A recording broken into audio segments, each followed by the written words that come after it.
Bonjour coach. Bonjour. Pour tous les mélomanes du football mondial, est-ce que vous pouvez vous présenter? Qui est M. Bourouno? Bien, je m'appelle donc Claude et mon nom est Bourouno.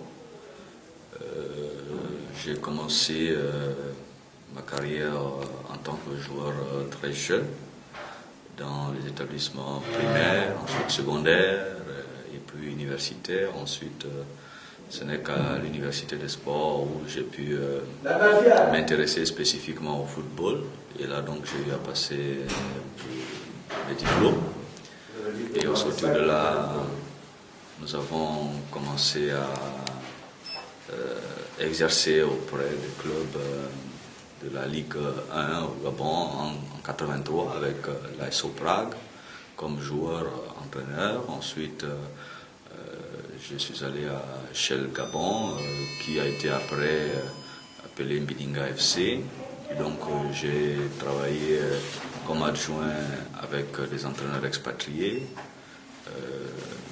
avec Ben Kofi, qui était entraîneur de Mbidinga FC, avec Serge Devez aussi. Et ensuite, j'ai été recruté à Petrosport, entraîneur des jeunes.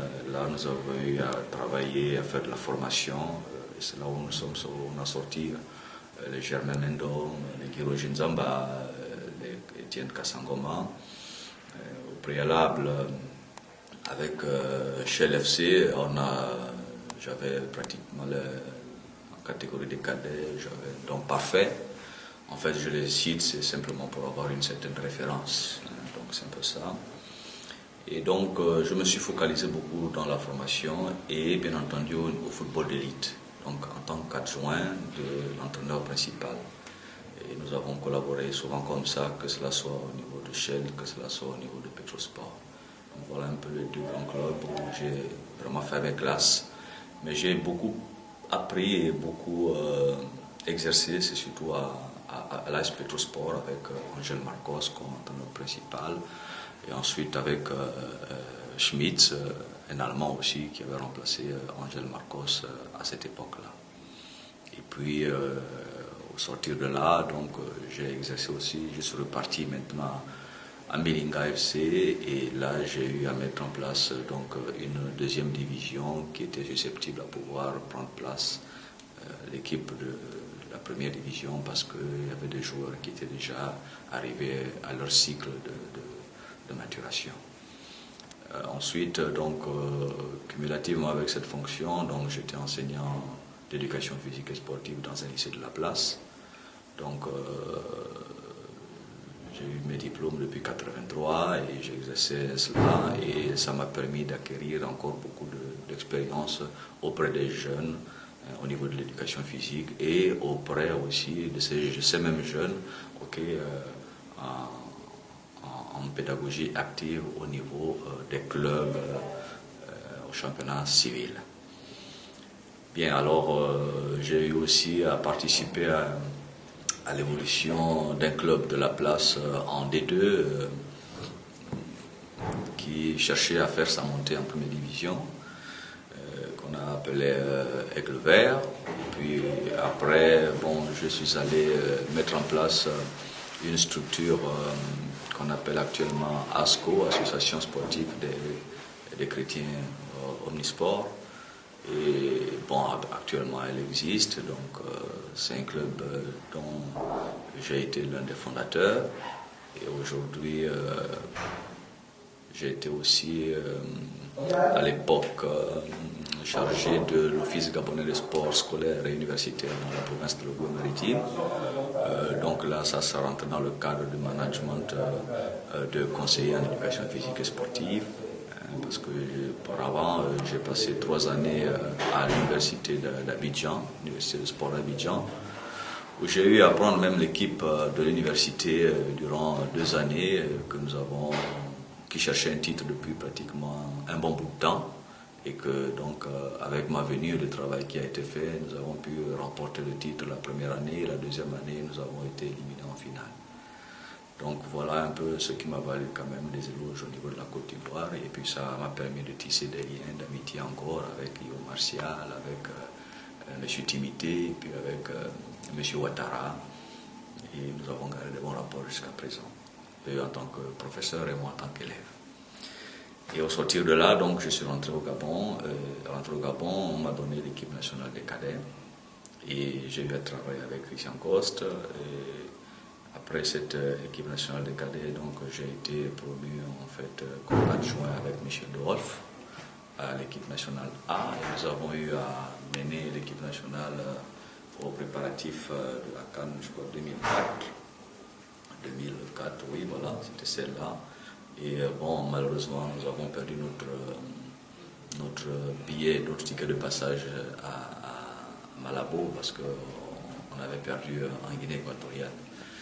Et au sortir de là, donc, j'ai dû assurer l'intérim parce que Michel de Wolf avait, comment dirais-je, avait des problèmes familiaux parce que son épouse était vraiment malade et il fallait un traitement spécifique.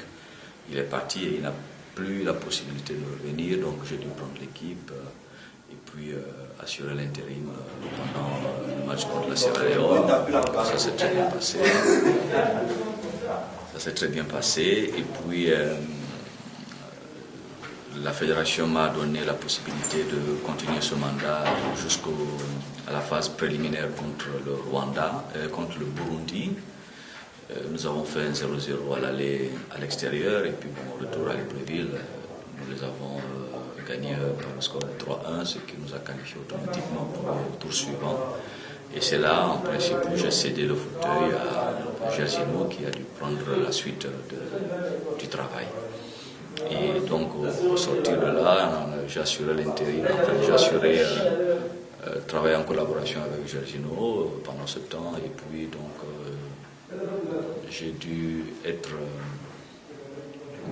affecté à Port-Gentil comme directeur de l'École nationale de football pour la restructuration de cet établissement et la réorganisation sur le plan pédagogique. Donc, ce qui a été fait durant 2 ans, et puis au sortir de là, j'ai été nommé directeur technique national de football.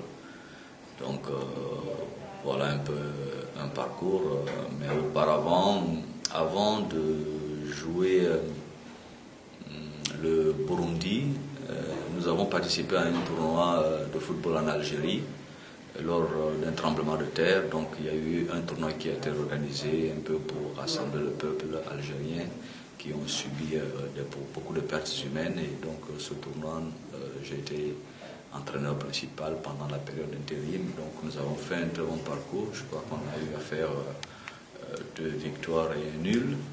Et puis on est rentré. Bon, c'était un tournoi positif pour nous. Et donc cela, ça m'a permis de pouvoir asseoir la politique que j'avais commencé déjà à mener, à savoir entraîner des équipes nationales. Donc voilà comment, promu directeur technique national de football, donc j'ai eu à travailler sur le plan administratif et bon, sur le plan technique. L'objectif pour moi était d'asseoir d'abord une base très large, à savoir mettre en place les différentes catégories des minimes, des cadets, des juniors, bon, au niveau de l'équipe de la sélection nationale. Mais bon, le problème c'est que au niveau des provinces, au niveau des ligues, ce concept n'a pas suivi et ce concept n'a pas vraiment permis à ce que tout le monde puisse adhérer, parce que je pense pour ma part que certainement c'est dû à cause d'une lisibilité dans l'avenir. Ensuite, donc, j'ai eu à organiser un peu les différentes catégories parce que, sachant que là aussi, il y avait, quand un entraîneur était nommé à un poste d'une catégorie, bon, des fois il assurait l'intérim de la 2e et de la 3e catégorie à lui seul. Et donc nous avons essayé de mettre en place les différents staffs techniques dans chaque catégorie, c'est ce qui a été fait. Et puis bon, aujourd'hui, nous avons un staff technique dans chaque catégorie. Donc ça avance petit à petit, mais pas vraiment au rythme que j'aurais souhaité. Sinon, on aurait fait déjà beaucoup de choses et on aurait pu récolter beaucoup d'autres résultats. Donc voilà ce qui s'est fait. Bon, en club, en gros, s'il faut me résumer, j'ai eu à faire un parcours peut-être pas élogieux, mais un parcours quand même intéressant parce que je me basais plus sur la formation. Et aujourd'hui, je pense que ce travail de formation va payer, a payé à un certain moment. Nous avons eu une belle génération en 1994. Là, nous avons eu une bonne génération qui se présente et qui se profile à l'horizon. Et cette génération, je pense qu'elle pourra nous apporter de bons résultats entre 2015 et 2022. À cette période, je pense que nous allons récolter des bons résultats. Mais seulement, il serait souhaitable que nos dirigeants puissent lire les temps et lire dans l'avenir, avoir une vision dans le long terme, non pas pour chercher des résultats immédiats, parce que lorsqu'on cherche des résultats immédiats, on galvaude tout le travail qui est fait et on détruit ce qui a été fait déjà à la base. Donc voilà un peu en gros. Et aujourd'hui, le comité directeur de la FEGAFOOT m'a assigné comme mission de m'occuper de l'équipe de U-23 parce qu'il y avait les JO. Donc nous avons fait un bon parcours.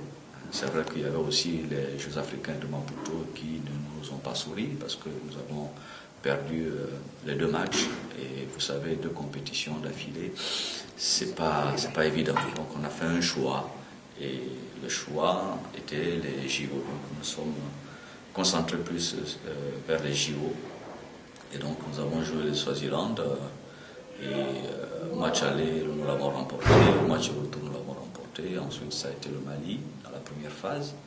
Le Mali aussi, au match aller à Libreville, nous avons fait un 0-0.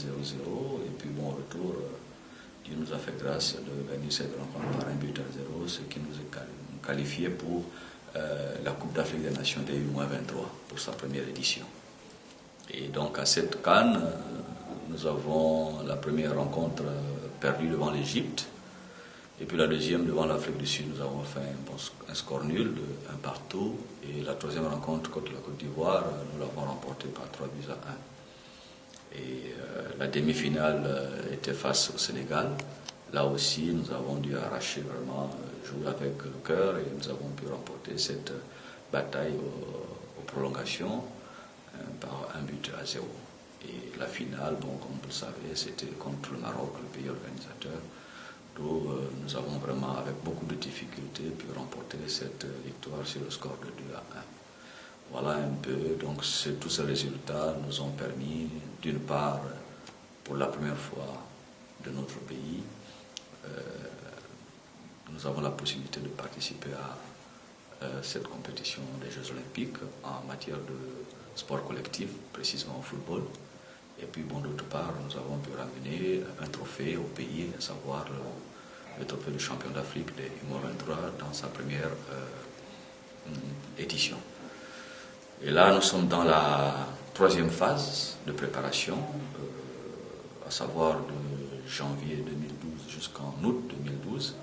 Donc, nous sommes dans cette phase qui est divisée en 3 parties. La première partie, c'est le renforcement un peu des postes, parce qu'il nous faut rechercher encore d'autres postes, des joueurs qui peuvent nous apporter un plus par rapport à ce que nous avons actuellement. N'oublions pas que les Jeux Olympiques, c'est une compétition quand même assez relevée et qui demande beaucoup de rythme, beaucoup de tempo, beaucoup de bagages sur le plan mental et sur le plan physique. Donc c'est pourquoi nous sommes là. C'est vrai que bon, la rencontre d'hier après-midi nous a permis d'avoir beaucoup d'enseignements, de voir que certains joueurs peuvent nous apporter un peu plus et d'autres par contre ont encore une marge de progression, et sachant bien que bon, ils sont encore vraiment jeunes, ce sont des joueurs de 93, de 92, alors que bon, les JO, ce sont des joueurs normalement de 89, 90. Donc vous voyez qu'il y a encore une marge de progression qui est importante pour ces joueurs-là. Et nous aurons encore un regroupement au Gabon, à Libreville, uniquement les locaux, pour faire encore un large éventail des joueurs qui peuvent renforcer le groupe par rapport au manquement que nous avons observé à la rencontre d'hier. Et là, au sortir de ces 2 regroupements, nous allons avoir un match amical au mois de juin.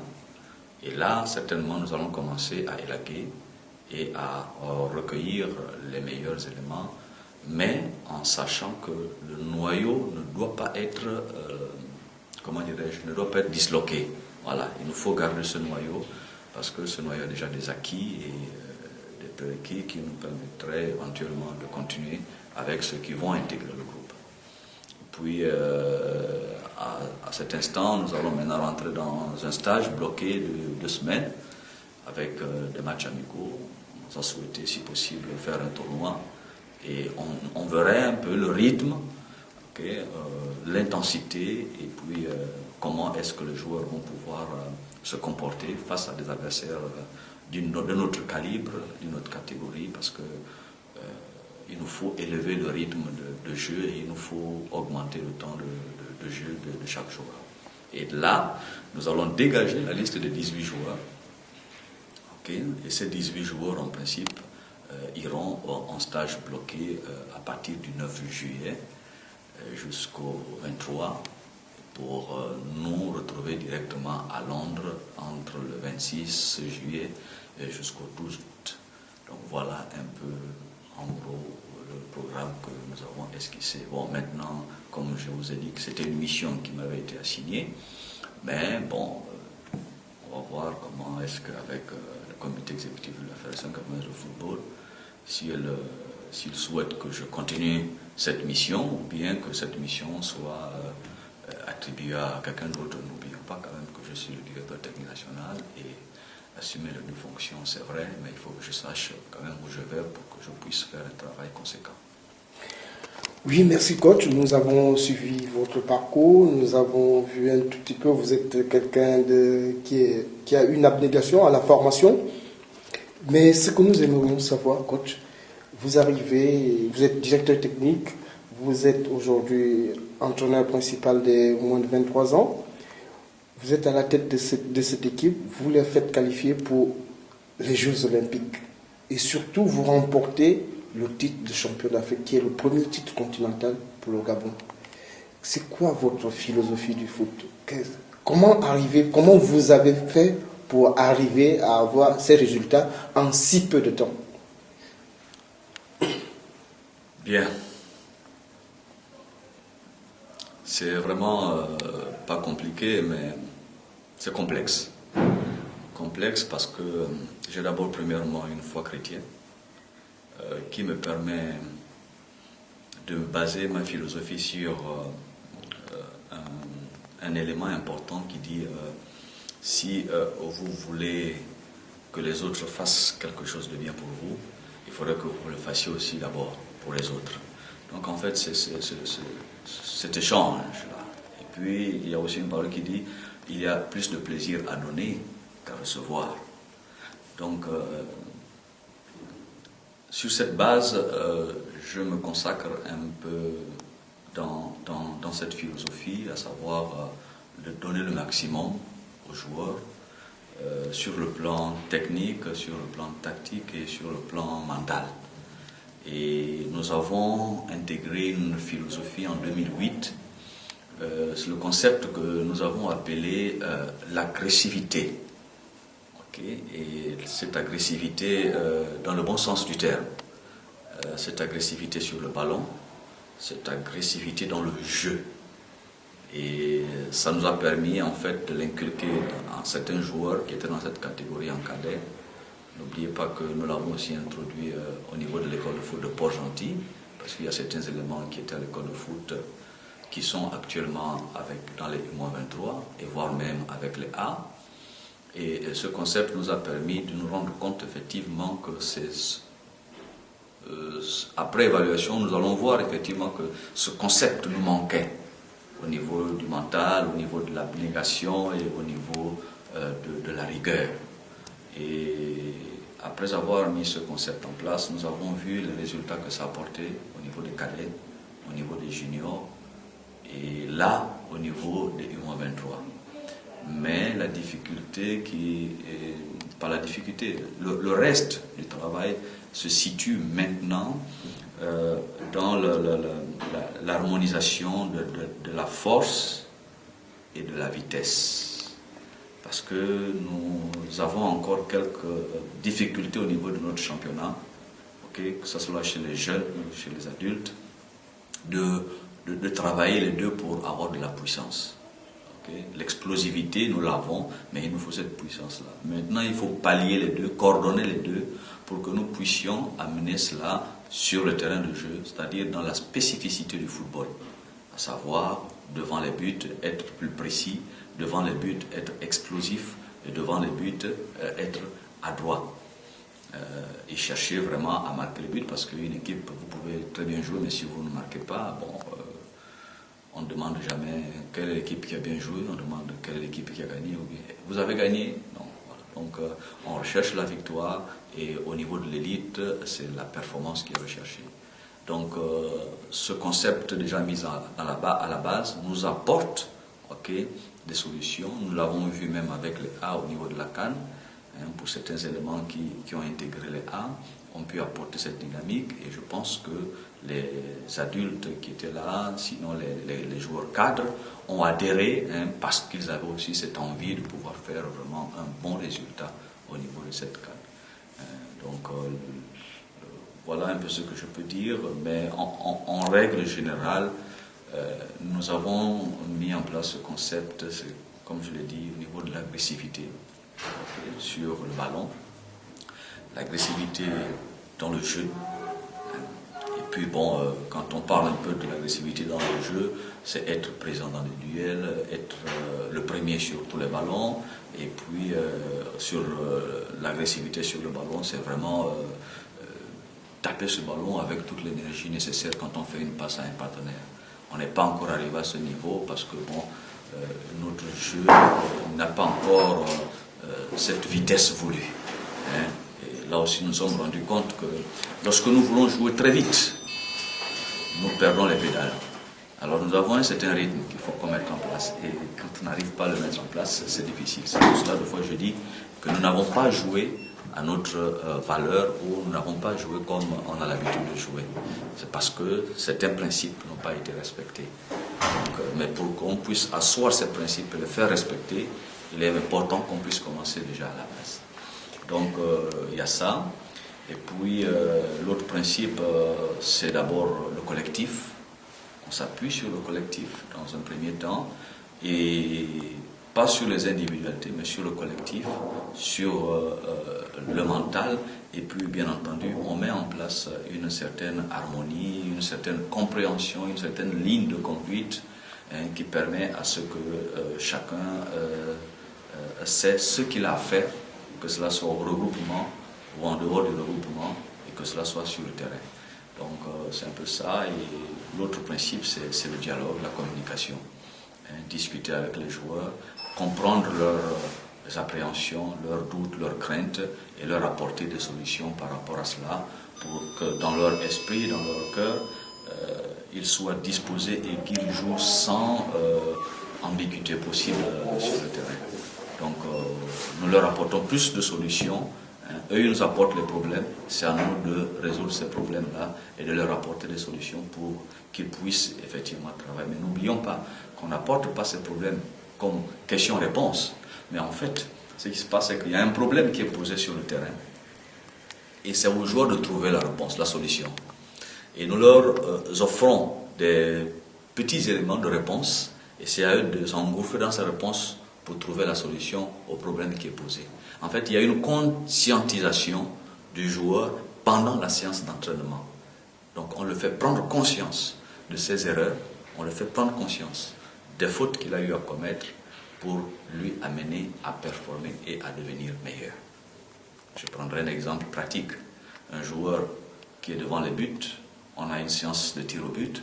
S'il frappe 10 fois dans les buts et qu'il marque 2 fois, on note, on dit, mon ami, tu as tiré 10 fois, tu as marqué 2 fois. La prochaine séance, il faudrait que tu fasses un effort. Et le joueur est conscient, il se dit, tiens, j'ai tiré 10 fois, j'ai marqué 2. Il faudrait que la prochaine fois, si j'ai 10 tirs, je dois faire tout pour marquer 3. S'il a marqué un but, c'est qu'il est en dessous de sa performance. C'est à lui de faire un effort, de pouvoir être le meilleur. Voilà un peu cette philosophie, ce concept que nous avons mis en place. Et nous pensons que ça pourrait éventuellement porter ses fruits entre 2015 et 2022. Oui, coach, nous avons compris votre philosophie et nous allons essayer de parler de l'avenir puisque vous nous projetez déjà à 2022. Vous participez à la compétition, je dirais, la plus prestigieuse du football, c'est-à-dire les JO. Parce qu'aujourd'hui, nous voyons des grandes stars comme Beckham qui rêvent de jouer les JO. Nous avons vu à l'époque les Cristiano Ronaldo, les Ronaldinho qui ont joué cette grande compétition. Et vous, aujourd'hui, vous avez fait vos preuves, vous êtes champion d'Afrique, vous allez à ces Jeux. Quelles sont vos attentes pour ces Jeux? Quel est votre rêve pour ces Jeux? Personnellement, mon rêve est de faire en sorte que je ne regrette pas d'avoir donné le maximum de moi-même pour que ces joueurs soient au meilleur de leur forme et on puisse parler du Gabon par rapport aux résultats que les jeunes vont pouvoir démontrer durant cette compétition. Sur le plan national, parce que n'oublions pas que c'est quand même une mission. Sur le plan national, c'est une fierté et un encouragement pour le peuple tout entier de pouvoir faire partie de cette compétition et de ces équipes, de ces sélections nationales et voir, pourquoi pas, le drapeau flotter sur un terrain de football au niveau des JO et puis entendre l'hymne national retentir pendant ces compétitions. Je pense que avec le soutien, l'appui de tout le peuple gabonais, précisément du gouvernement, nous avons la possibilité de travailler convenablement. Si cela est fait, je pense qu'ils auront fait le leur, c'est à nous de faire notre part, et ensemble, avec le peuple gabonais, nous allons pouvoir apporter des résultats et faire une bonne prestation au niveau de ces JO. Donc, si nous avons le peuple gabonais derrière nous, je sais qu'ils vont être derrière nous. Si nous avons le gouvernement derrière nous, je sais que le gouvernement sera devant nous, parce qu'on aura un soutien et on aura un appui. Et lorsque vous avez un soutien et un appui et que vous êtes au milieu, vous êtes obligé que de performer. Et je crois que c'est ce qui s'est dégagé au niveau de la CAN 2012. Et je suis sûr et certain que cela aussi va se dégager et ça va se ressentir au niveau des JO. Si nous avons cet appui, je pense que rien ne sera impossible. Mais n'oublions pas que c'est une première participation. N'oublions pas que nous ne connaissons pas le niveau de cette compétition. Nous avons une idée, mais nous n'avons pas la réalité. Okay? La réalité n'est toujours pas la vérité. Et donc nous allons être là et nous allons pouvoir donc pas observer, mais nous allons défendre nos qualités, nous allons pour défendre notre titre et nous allons pour présenter le football gabonais et le football africain. Nous savons que nous avons aussi d'autres partenaires, il y a l'Égypte, il y a le Maroc, qui seront avec nous et nous espérons être à la hauteur de la mission et de la tâche qui nous sera assignée pour que le Gabon figure parmi les meilleurs, pourquoi pas du continent africain d'abord, parce que là nous allons mesurer avec les autres continents. Donc il y a cela et faire bonne figure, présenter un beau jeu, présenter un football attrayant, présenter un football combatif, un football dynamique et un football fait selon notre culture et selon notre philosophie. Donc en gros, c'est faire une bonne prestation et sortir de là avec un résultat honorable. Oui, merci coach. Nous allons vous poser quelques petites questions personnelles. Ouais. Monsieur Bruno est marié? Oui, je suis marié à Léa depuis 1994 et nous avons une famille nombreuse. Est-ce que Monsieur Bruno pourrait accepter de quitter le Gabon et d'entraîner une sélection nationale d'un autre pays ou un club hors du Gabon? Bon. Si on fait appel à lui. Écoutez, je pense que tout est possible, tout est faisable, mais il faut, dans toute chose, il faut un contact. Et puis, s'il n'y a aucun contact, je pense que rien ne peut se faire. Ben, je pense que le contact est déjà là. Vous êtes au JO, vous êtes, si on peut le dire entre guillemets, l'un des meilleurs entraîneurs africains des Jeux d'aujourd'hui. Donc je pense que vous avez fait vos preuves et ça peut venir du jour au lendemain. Un coup de fil peut arriver. Bien sûr, bien sûr. Je ne vois aucun inconvénient. D'accord. Ben, vous allez me donner votre mot de fin si vous avez un truc à ajouter, quelque chose à dire.